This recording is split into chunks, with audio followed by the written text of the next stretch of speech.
Hello दोस्तों, कैसे हैं आप सब। स्वागत है आप सभी का कॉमिक वर्ल्ड चैनल पर। तो चलिए दोस्तों, शुरू करते हैं राज कॉमिक्स में थ्रिल हॉरर सस्पेंस सीरीज़ की कॉमिक डॉन बिना जान।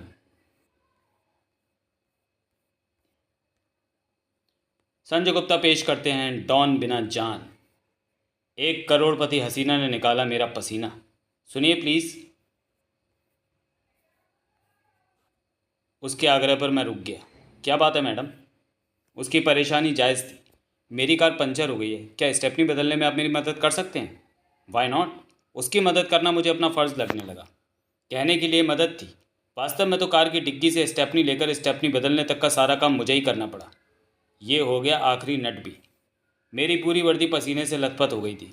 लोग खामखा कहते हैं कि हम पुलिस वाले मेहनत तो पसीने की नहीं खाते। कम से कम मैं ऐसा नहीं कहती। उसके सौंदर्य बाण मुझे घायल किए दे रहे थे। मैं उससे जान पहचान बढ़ाना चाहता था। आपका नाम जान सकता हूँ। सरगम। उसका नाम सुनकर मैं पुलकित हो उठा, क्योंकि मेरे माँ बाप ने मेरा नाम संगीत रखा था। मेरा बाप मुझे गवैया बनाना चाहता था। राग भीम पलासी सिखाते सिखाते गले की नस फट जाने से बेचारा मर गया था, और मेरा नाम संगीत। वाह, संगीत और सरगम। आपका और मेरा ये टकराव मात्र संयोग नहीं हो सकता सरगम जी। थैंक्स। दिल्ली पुलिस आपके लिए आपके साथ सदैव।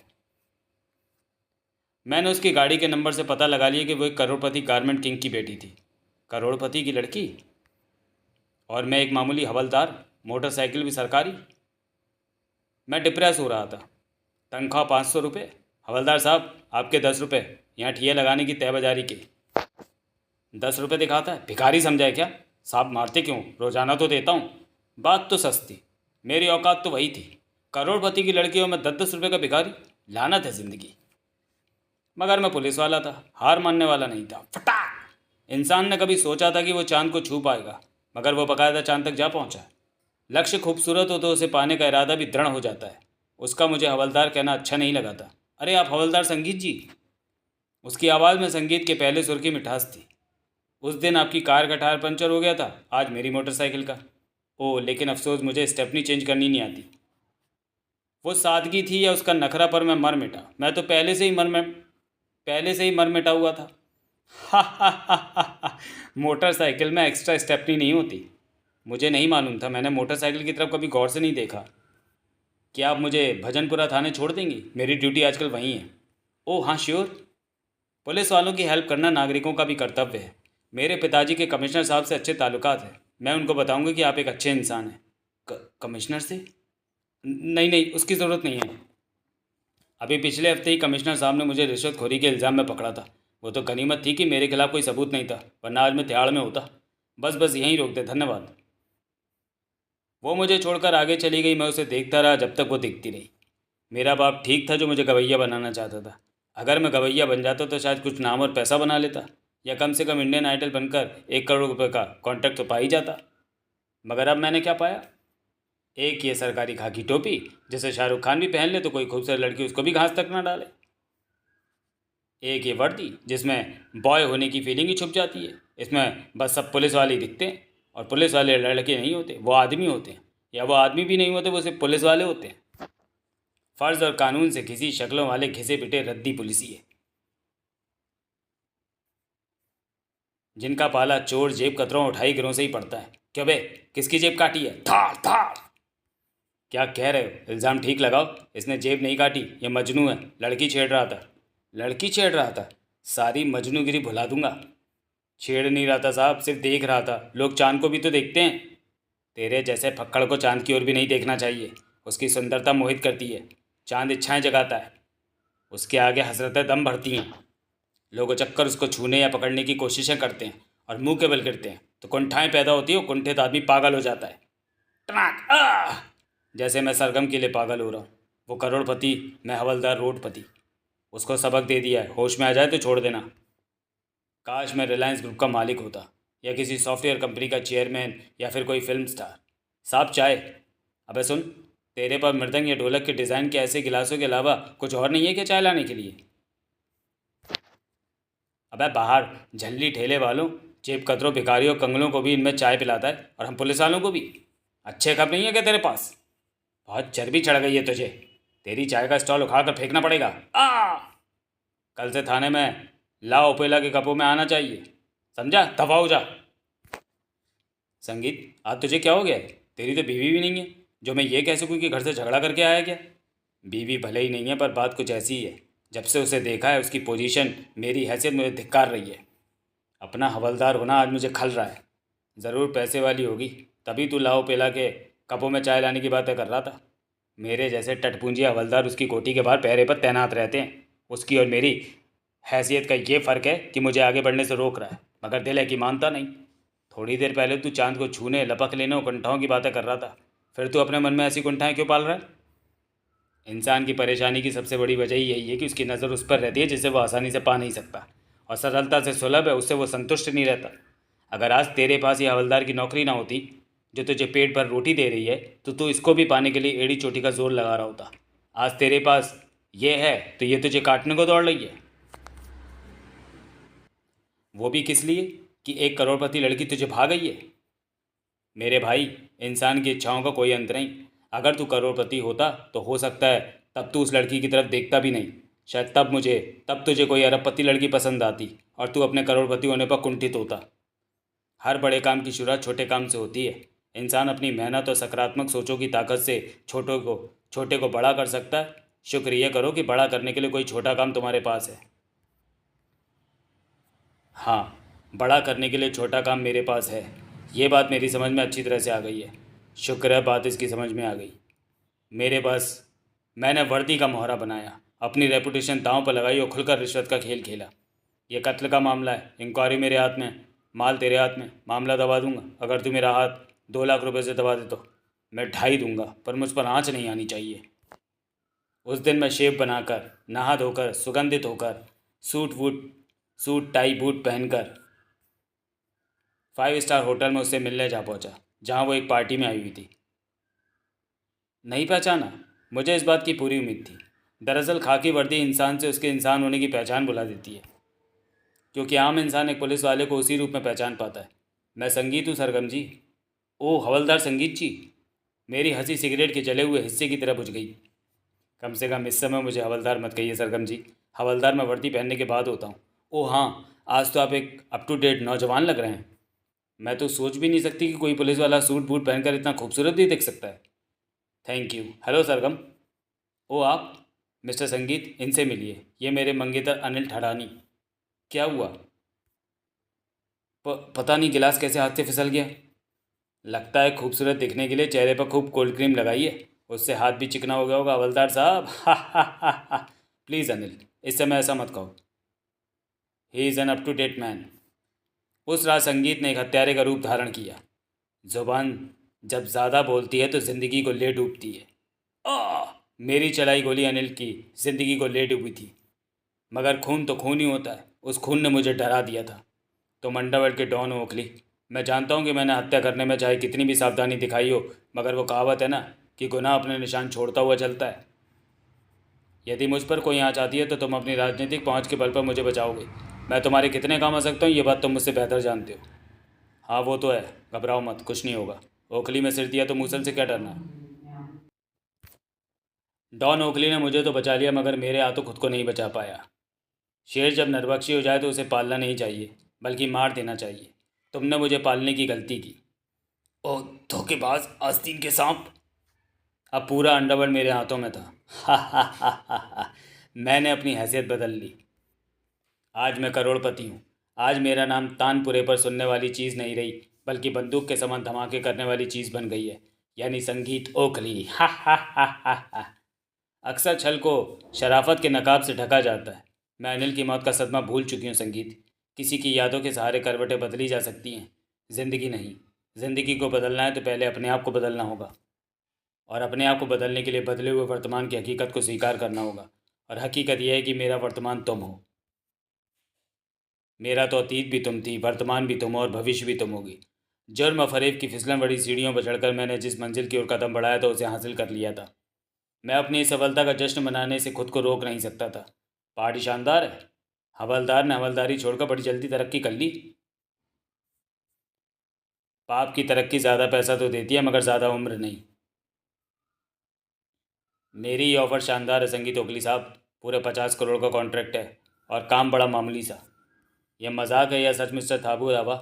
जो आदमी विदेशी मुल्कों के आतंकवादियों का हथियार सप्लाई करने का काम करता हो और आज तक कभी पकड़ा भी ना गया हो, ऐसा आदमी मुझे जो काम ऑफ़र करेगा वो कितना मामूली होगा मैं जानता हूँ। वैसे फिर भी मैं जानना चाहता हूँ कि काम क्या है। सारे शहर में कुल मिलाकर 10 विस्फोट करने हैं, लेकिन विस्फोटों के बाद शक की सुई सिर्फ मेरी तरफ घूमेगी, क्योंकि इस शहर में मेरे अलावा इतना बड़ा काम दूसरा नहीं कर सकता। इसी बात की तो कीमत है, वरना तो इसे कोई भी कर लेता। काम तो हो जाएगा, पर देखना और सोचना होगा कि सुई मेरे नाम पर आकर ना रुके। कातिल कत्ल करके कैसे बचेगा ये सोचना उसी का काम है। इसी बात के तो पैसे हैं। पैसे का खेल खेलना हो तो मौत से दोस्ती का रिश्ता रखना पड़ता है। हेलो, मैं आपकी बेटी के लिए आपसे मिलना चाहता हूँ मिस्टर रूबरू। इसी वक्त पता नोट करो। एक बाप के लिए बेटी के प्रश्न में इनकार की कोई गुंजाइश नहीं थी। मिस्टर रूबरू से मैं रूबरू मिला। मैं आपकी बेटी से शादी करना चाहता हूँ। मुझे सरगम ने तुम्हारे बारे में बताया था, तभी से मैं तुम्हारे बारे में जानने के लिए बेचैन था, और जब जाना तो बेचैनी और बढ़ गई। बहुत लंबी फहरिस्त है तुम्हारे काले धंधों की। तुम मेरी बेटी को तो अपनी झूठी बातों से अपने जाल में फंसा सकते हो, क्योंकि प्यार अंधा होता है, मगर मैं एक बिजनेसमैन हूँ, सोच समझ कर हर कदम उठाता हूँ। मैं तो खुद तुमसे मिलना चाहता था। मैं जानता हूँ तुम आसानी से उसके पीछे नहीं छोड़ोगे। ये किडनैपिंग का एक इमोशनल रूप है। बोलो, फिरौती में क्या चाहते हो? मैं अपनी बेटी के बदले कुछ भी देने को तैयार हूँ। जवाब वहाँ होने वाले उस भीषण धमाके ने दिया। बाकी 9 और स्थानों पर भी भीषण धमाकों ने शहर को झकझोर दिया। मिस्टर रूबरू उस धमाके में मारे गए थे, मैं सिर्फ घायल हुआ था। भला इन विस्फोटों में मेरा हाथ कैसे हो सकता है? मैं तो खुद घायल हुआ पड़ा हूँ, देखो खून चढ़ रहा है। अगर मुझे पता होता कि वहाँ विस्फोट होने वाला है तो क्या मैं अपने होने वाले ससुर के साथ वहाँ पर रुकता? बात तो सही है। उन विस्फोटों के ज़रिए मैंने एक तीर से 2 शिकार किए। मिस्टर रूबरू को मैंने जानबूझकर वहाँ बुलवाया था, क्योंकि उनके पास सरगम और उनकी 500 करोड़ रुपए की प्रॉपर्टी बैठे बिठाए मुझे मिलने वाली थी। सरगम का दुख के मारे बुरा हाल था और मेरा खुशी के मारे। तुम्हारे पिताजी ने हमारी शादी की बात के लिए मुझे वहाँ बुलाया था, और यह हादसा हो गया। ओह, 1 मिनट। हेलो संगीत ओखली। विदेशी इस्मरक आबू दावा पकड़ा गया है। उसके बयान के बाद पुलिस को तुम्हारा नाम पता चल गया है। पुलिस शायद तुम्हारा एनकाउंटर ही करे। निकल लो। सरगम की शंकित निगाहें मुझी पर थी। शायद उसने फ़ोन पर गूंजती हुई मेरी मुखबिर की आवाज़ सुन ली थी। तुम मुझे ऐसे क्यों देख रही हो? पुलिस और एनकाउंटर से तुम्हारा क्या मतलब है? मैं तुम्हें बाद में सब कुछ बता दूंगा, मगर फ़िलहाल तुम यहाँ से जाओ, क्योंकि मुझे भी जाना है। उसे अचानक मेरा करैक्टर रहस्यमय लगने लगा था, मगर तब तक अस्पताल की इमारत पूरी तरह से पुलिस के कब्जे में आ चुकी थी। पुलिस? पुलिस को देखकर तुम्हारे चेहरे का रंग क्यों फीका पड़ गया?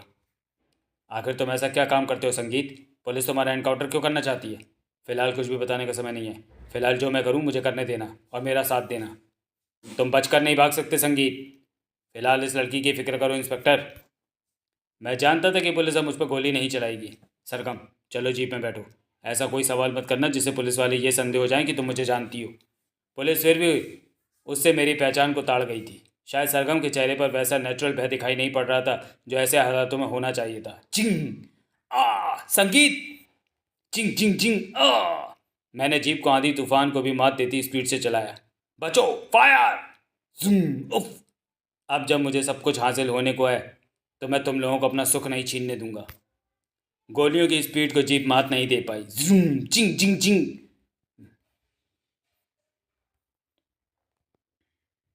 पुलिस का हमला एक सोची समझी गई योजना पर आधारित था। चिंग चिंग चिंग ओ आ पुलिस ने हमला करने में जितनी तत्परता दिखाई थी, मैंने बचने के लिए उससे भी ज़्यादा तेज़ी दिखाई थी। मैं कामयाब हुआ था। इस सारे हंगामे में बस एक ही बात अच्छी नहीं हुई, सरगम को मेरी आधी असलियत पता चल गई। बाकी कल मीडिया से लग जाएगी, उसके बाद उसका व्यवहार कैसा रहेगा। इतने बड़े हमले में बच जाने का एहसास ही काफ़ी है, मगर सरगम को कैसे मनाऊंगा? मुझे मेरे प्रश्न का जवाब अगले दिन के अखबारों में मिल गया। एक हवलदार से खूंखार अंडरवर्ल्ड सरगना बना संगीत ओखली पुलिस हमले में मारा गया। उसे कई गोलियां लगी होने की पुष्टि। संध्या सांध दैनिक डॉन की लाश की तलाश सरगर्मी से। मेरी लाश की तलाश? मैं सरगम से मिला। तुम्हारी हकीकत मुझ पर खुल चुकी है। तुम यहाँ क्यों आए हो? मैं जानता हूँ कि तुम भी मेरे बिना नहीं रह सकती। मुझे प्रायश्चित का मौका दो, मैं खुद को बदल दूंगा। हम कहीं दूर ऐसी जगह पर जाकर रहेंगे जहाँ मैं कोई जानता ना हो। अगर उसकी ज़ुबान बोलती तो मेरे और उसके दोनों के लिए मुश्किल होती, मगर उस वक्त सिर्फ उसकी आंखें बोल रही थी और ये मेरे लिए अच्छा शगुन था। मैंने उससे एक कॉफ़ी की मांग की। देखो सरगम, पुलिस को आज शहर के चप्पे चप्पे पर मेरी लाश की तलाश है। वो समझती है कि मैं उसकी गोलियों का शिकार हो गया हूँ, जबकि मैं बुलेट प्रूफ पोशाक पहने होने के कारण बच गया हूँ। अब यदि पुलिस को मेरी लाश मिलती है तो वह आसानी से मेरी मौत पर एतबार कर लेगी। तो तुम्हारी लाश उसको कैसे मिलेगी? इस सवाल के जवाब में ही तो सारी कहानी का अंत है। और जवाब संभव नहीं, जवाब संभव है। पुलिस जिस अंडरवर्ल्ड डॉन की लाश की तलाश इतनी सरगर्मी से कर रही है, वो उसको बहुत जल्दी ही मिल जाएगी। इस काम में मुझे तुम्हारी मदद भी चाहिए। एक प्रमुख टीवी चैनल ने दी एक और सनसनीखेज न्यूज़। 14 मुल्कों की पुलिस को डॉन संगीत ओखली की तलाश। 14 मुल्कों की पुलिस, मेरा काम ही ऐसा था। चलो अच्छा है, सबको एक साथ मेरी मौत का यकीन हो जाएगा। संगीत ओखली की लाश को तलाश करने के लिए बनेगी 14 मुल्कों की पुलिस की टीम। 14 मुल्कों की पुलिस टीम को ग्रुप 14 नाम दिया गया। 14 मुल्कों की पुलिस की तफ्तीश शुरू हो चुकी थी। हमारे गोताखोर पहले ही पता लगा चुके हैं कि जीप और नदी में उसकी लाश नहीं है। इस नदी का पानी आगे एक बैराज से होकर गुजरता है, जिसे लाश बह जाने की आशंका से बंद कर दिया गया था, मगर लाश वहाँ तक भी नहीं पहुँची। यहाँ किसी के कदमों के निशान हैं। शायद जीप पानी में गिरने तक वो जिंदा रहा हो और बाद में पानी से बाहर चला गया हो। हमें उसके ज़िंदा होने की बात को ध्यान में रखते हुए भी इन्वेस्टिगेशन करनी होगी। फ़िलहाल हम ये मानकर चलते हैं कि वो ज़िंदा है और यहाँ से वो सड़क की तरफ गया होगा, क्योंकि पैदल चलकर हॉस्पिटल जाना उसके वश में नहीं था। उस वक्त उसकी जो हालत रही होगी, उस हालत में उसे कोई भी लिफ्ट नहीं दे सकता था। इंस्पेक्टर सुधीर, पता करवाओ कि आसपास किसी थाने में कोई कार छीन झपट की रिपोर्ट दर्ज हुई है या नहीं। रिपोर्ट दर्ज नहीं थी। कमाल है, ऐसा होना तो चाहिए था। हमें फिर से घटनास्थल के आसपास जाकर छानबीन करनी होगी। मगर ये छानबीन किस लिए? सड़क के आसपास की छानबीन से यह पता लगेगा कि कहीं ओखली ने किसी को मारकर कोई कार हासिल न कर ली हो। झाड़ियों में एक शरीर पड़ा मिला। ये देखो, हमारा अनुमान ठीक रहा। संगीत ओखली इसी की कार लेकर भागा है।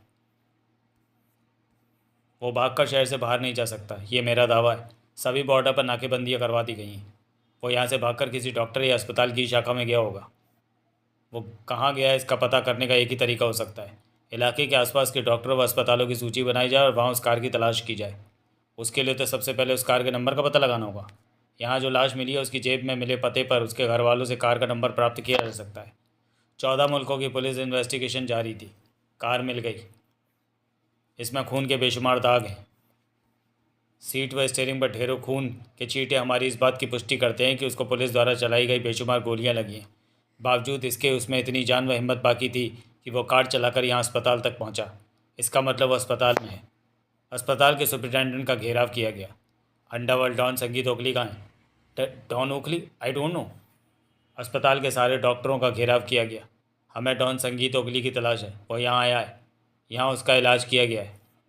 अस्पताल के कर्मचारियों, वार्ड व नर्सों का घेराव किया गया। आप लोगों के सहयोग के बिना कैसा भी ऑपरेशन मुमकिन नहीं।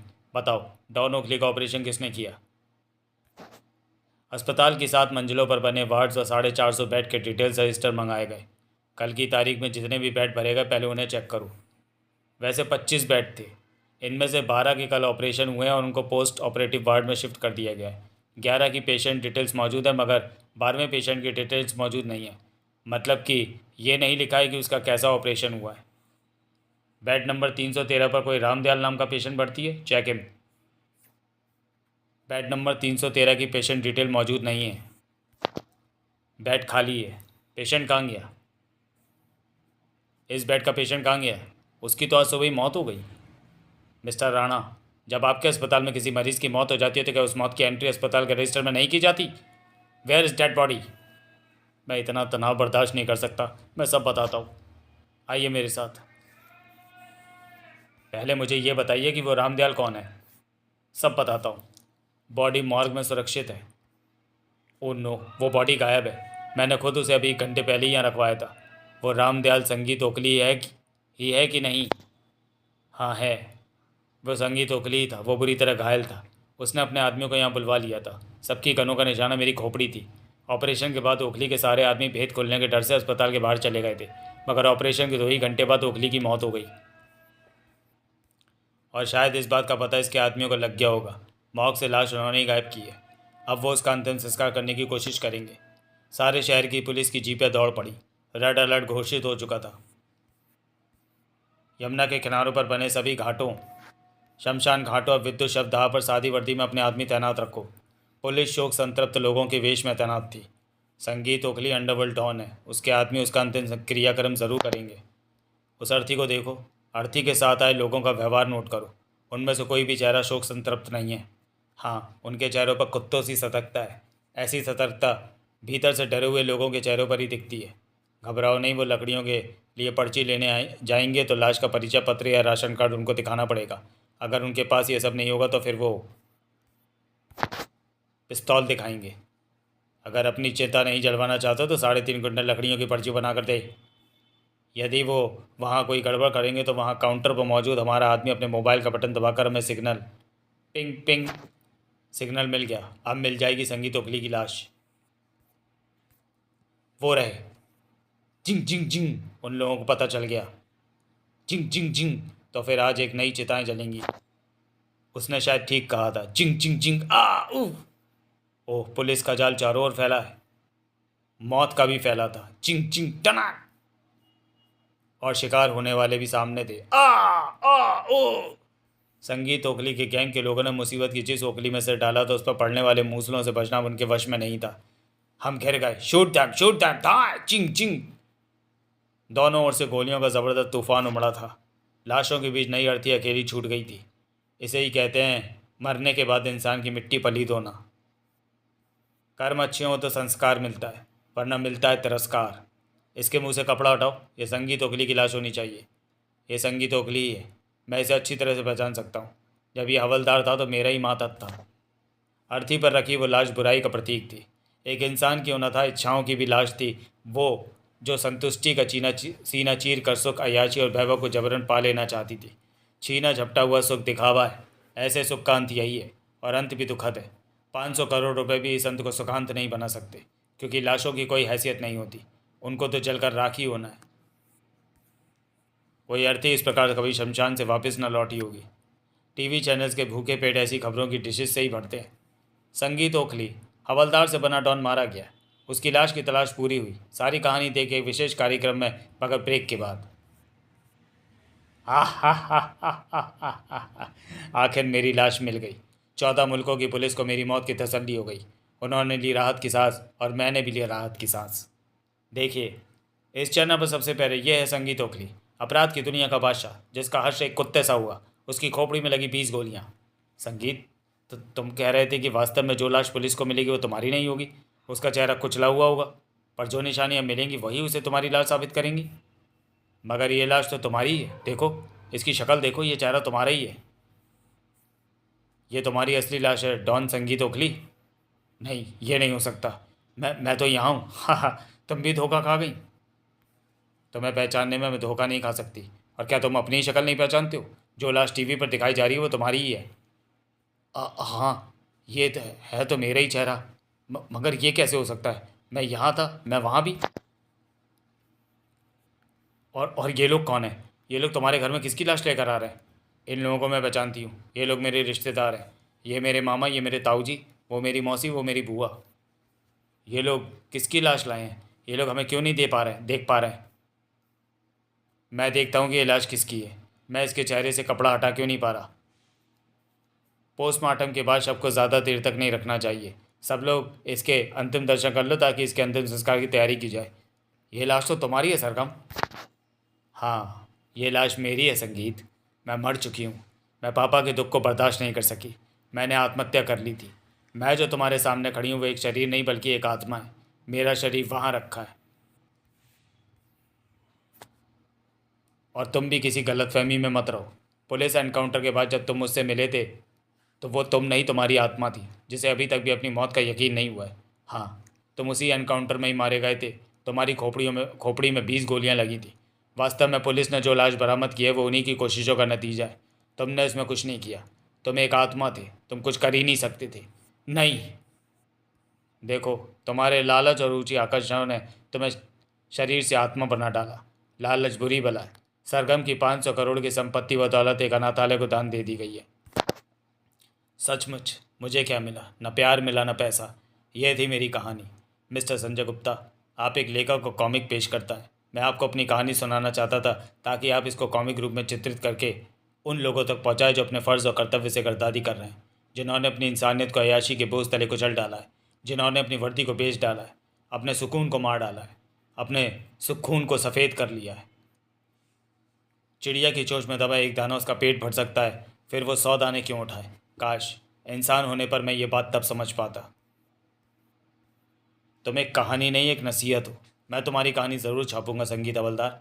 नोट: ये कहानी छापकर संजय गुप्ता जी ने अपना फ़र्ज़ निभाया है। समाप्त। तो चलिए दोस्तों, वीडियो को यहीं समाप्त करते हैं और मिलते हैं राज कॉमिक्स में थ्रिल और सस्पेंस सीरीज़ की किसी अगली कॉमिक्स में अगले वीडियो में। तब तक के लिए धन्यवाद।